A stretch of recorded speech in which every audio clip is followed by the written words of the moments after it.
আসসালামু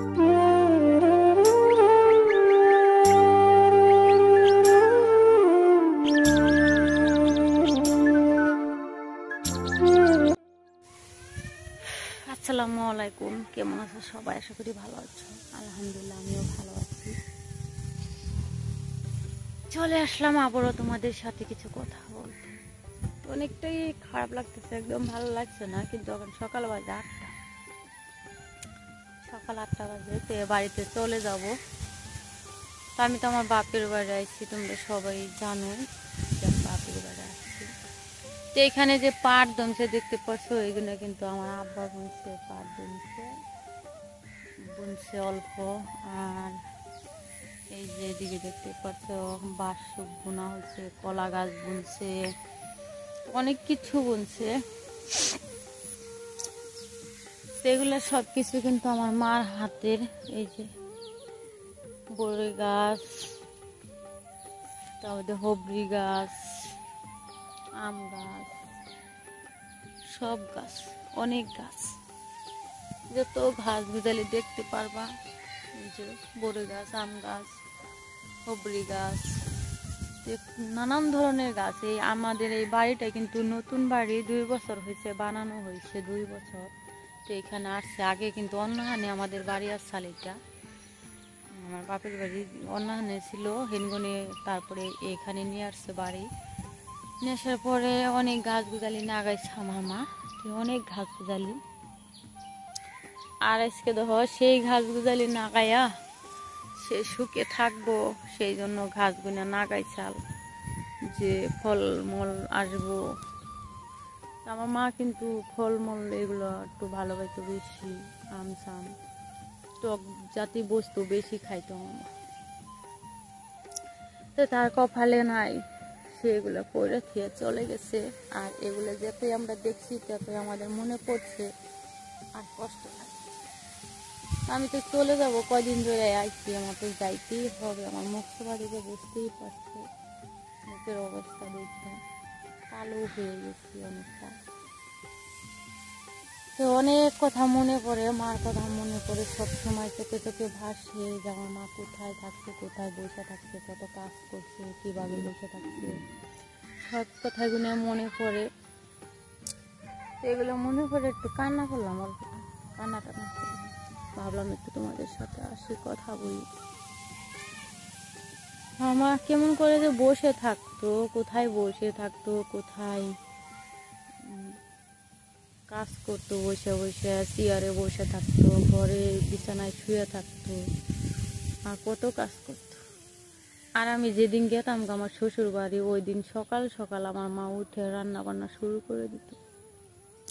জানি যে আমি যাবো গা, সেই জন্য রান্না বান্না শুরু করে দেবো। আর আজকে দেখো নিয়তির কি খেলা, আজকে যেখানে আমার মা উঠে সকাল সকালে রান্না বান্না শুরু করে দেয়, আর ওইখানে আজকে আমার উঠে রান্না বান্না করতে হয়। রান্না বান্না করে আমার হয়ে গেছে রান্না করা। লাউ দিয়ে মাছ দিয়ে রান্না করছি, আলু ভাজি করছি, ছোটো মাছ চচ্চড়ি আছে, সেগুলো দিয়ে খাওয়া দাওয়া করে চলে যাবো। তো অনেক কষ্ট লাগতেছে।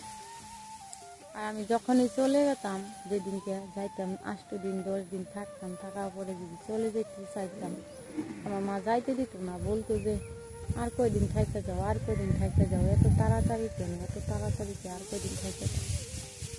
ওগুলা কথা মনে করে অনেক কষ্ট।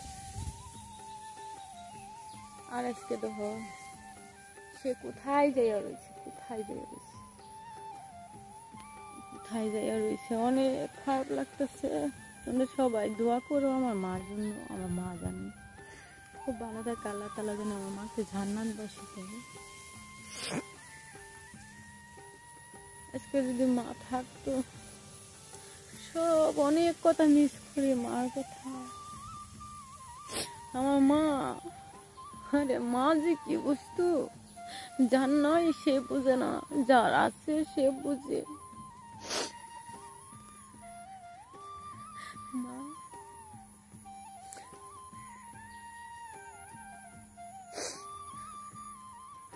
মনে কয় একটা দিন যদি, আর একটা বার যদি মাকে দেখতে পাইতাম,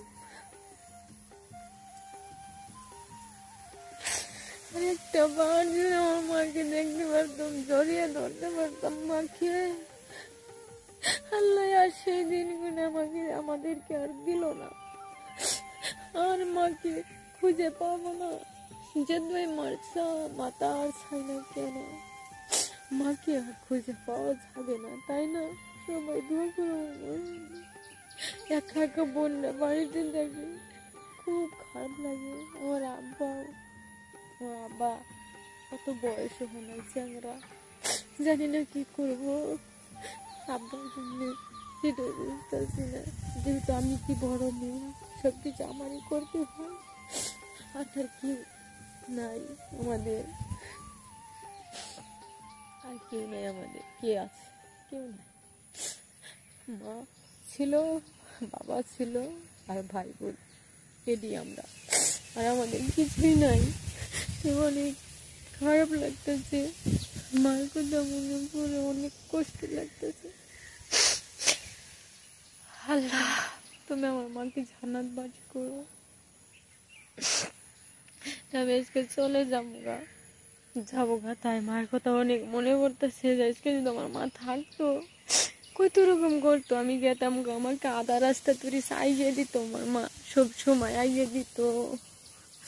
আর যে তোমাকে আমাকে দেখা গেত, ওই তোমার আমার মেয়ে কি চাইয়েই থাকতো।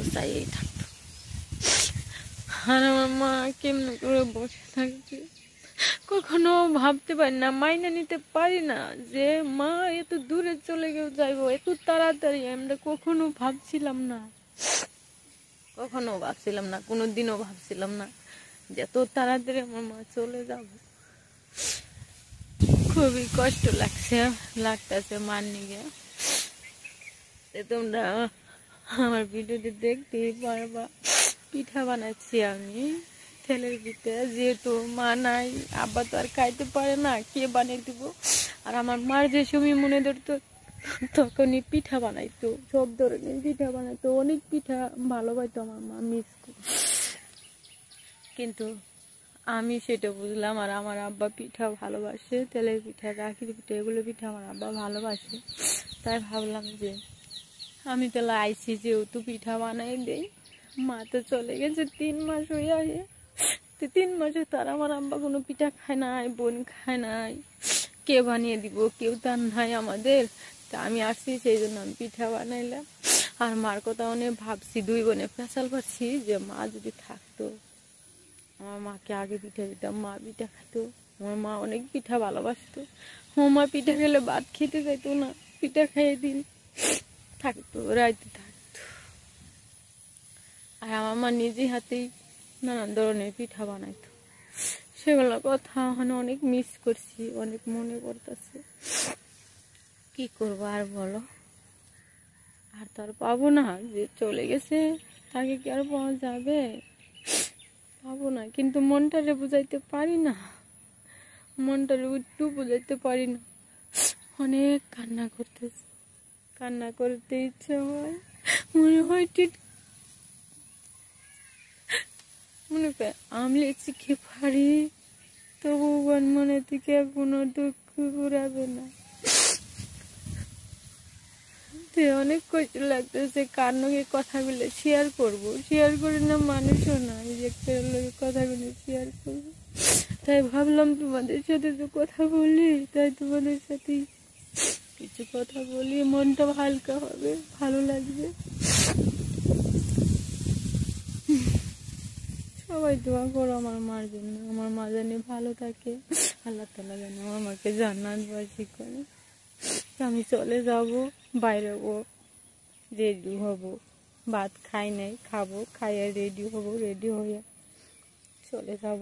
তো তোমার রাত দেখতেই পাবা, আমি যদি কিছু পারি শেয়ার করব তোমাদের সাথে। এই পর্যন্তই, দেখতে থাকো।